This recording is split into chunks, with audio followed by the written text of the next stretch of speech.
Sebagai warga Jakarta, saya merasa campur aduk dengan rencana Jakarta tidak lagi menjadi ibu kota.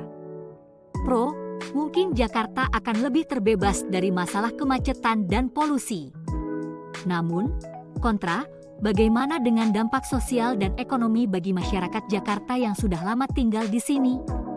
Semoga keputusan ini dipertimbangkan dengan matang, karena Jakarta bukan hanya sekedar nama ibu kota, tapi juga rumah bagi jutaan orang. Jalan di Jakarta. Rasakan suasana. Wow, motor-motor ini lagi touring.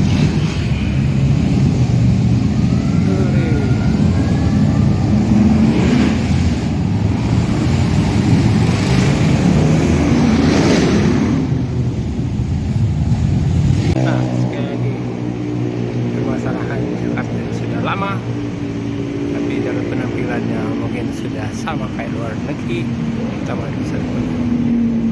Kami nanya untuk ke Jakarta, daerah Jakarta lainnya, lagi sejak tidak lagi ibu kota negara.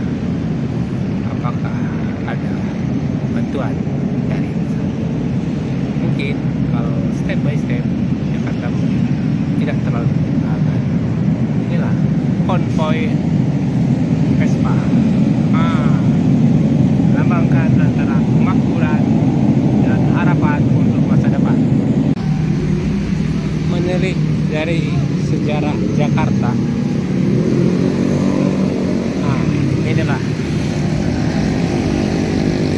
melambangkan. Semoga apa yang diharapkan memang sudah sejalan dengan rakyat Indonesia sejak dahulu kala, memajukan kesejahteraan umum, ikut melaksanakan ketertiban dunia yang berdasarkan kepada ini sisi-sisi lain dari yang udah lebih bagus dibandingkan yang tempo hari ambil bolong. Sekarang lebih bolong, udah lebih rapi. Karena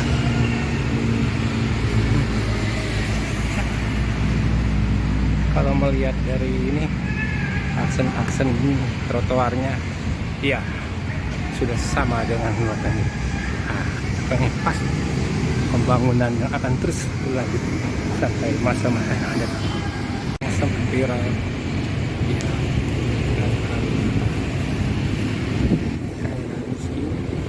Ya, yang boleh tidak ada. Ya, dari daerah pinggiran. Saat ini, sebagai artis Indonesia, kita harus berbicara tentang masalah-masalah detil di Jakarta. Mulai dari kejahatan yang terlihat dan tidak terlihat, polusi dari kendaraan dan industri, hingga lapangan kerja, kemiskinan, dan pemerataan pendidikan. Tawuran, begal motor, penyakit menular, penataan kota yang sulit, pengangguran, tingkat upah, kepastian hukum, demo, lahan terbatas untuk daerah hijau, banjir, dan masih banyak lagi. Kita harus bersatu untuk mencari solusi, karena Jakarta adalah rumah kita, dan masa depan kita bergantung pada tindakan kita sekarang. Mari bersama-sama berperan aktif dalam perubahan yang lebih baik. Meskipun dia seorang guru, tapi semangat dan ininya tidak pantang menyerah.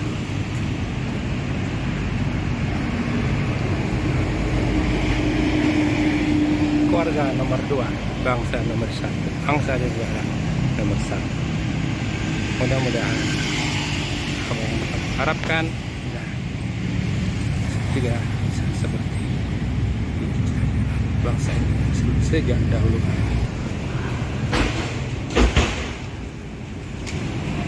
Di balik kerumunan ini juga ada permainan anak ini. Mungkin kedepannya kreativitas itu tidak hal utama. Karena itulah suatu ide, suatu semuanya dengan mengambil ide terlebih dahulu. Ada yang menarik dalam pembangunan Indonesia karena pertumbuhan penduduk masih tinggi, sehingga aspek-aspek yang terlalu mensimpelkan itu akan menghadapi usaha yang lainnya, karena usaha yang lebih di bawah. Jadi pertimbangan itu seperti kereta cepat, kenapa harus di Tegalega, mengapa ini tidak terhubung, harus jalan kaki, karena kalau tidak ada bis-bis yang masih di swasta itu akan cepat tidak bisa bertahan lama. Dan memang di luar negeri bis-bis itu tidak terlalu banyak lagi jika angkutan massalnya yang berbasis atau berbasis sedikit kemudi akan lebih tinggi, dan juga para massal harganya menjadi lebih murah.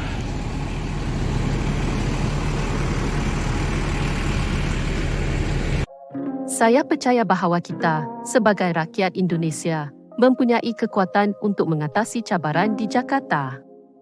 Untuk mengurangkan kemacetan, kita perlu meningkatkan kualiti pengangkutan awam. Untuk banjir dan air tanah, solusinya adalah dengan meningkatkan sistem resapan dan memperluas sungai. Untuk mencipta lebih peluang pekerjaan, bantuan informal dan sokongan kepada industri adalah penting. Mengenai pencemaran, teknologi IoT dan AI boleh membantu dalam mengawasi jadual PLTU, menggalakkan penggunaan kenderaan elektrik, dan memperkayakan hutan bandar dengan bangunan hijau. Untuk mengatasi kejahatan, CCTV AI boleh digunakan untuk mengesan tawuran dan demonstrasi. Kita mampu membuat perubahan positif jika kita bersatu sebagai satu komuniti yang berusaha untuk kebaikan bersama.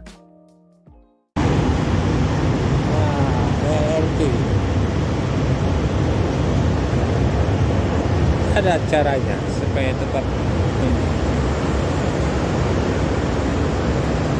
banyak kendaraan motor di kota besar lebih dimahalkan. Jadi orang tidak banyak beli motor. Selain itu kesadaran untuk berjalan kaki ada kuncinya biar nggak capek, yaitu pakai herbal. Negara-negara yang menggunakan herbal sama uap militer itu lebih tidak terlalu. Pertanian perkotaan itu harus sudah mulai di handle karena tanah sudah terbatas. Ya.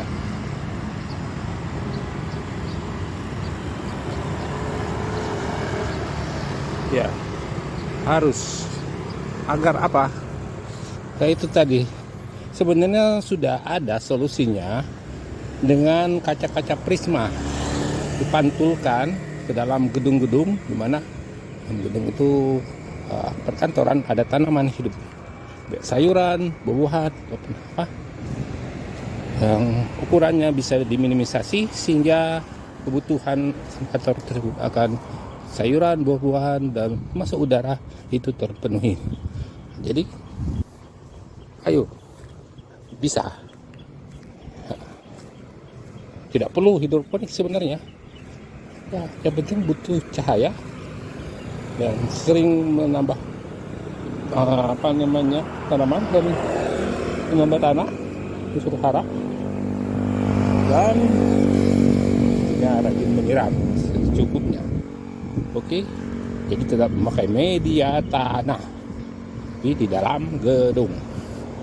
Itu adalah solusi yang paling mujarab sekaligus green untuk mengurangi cahaya sinar matahari.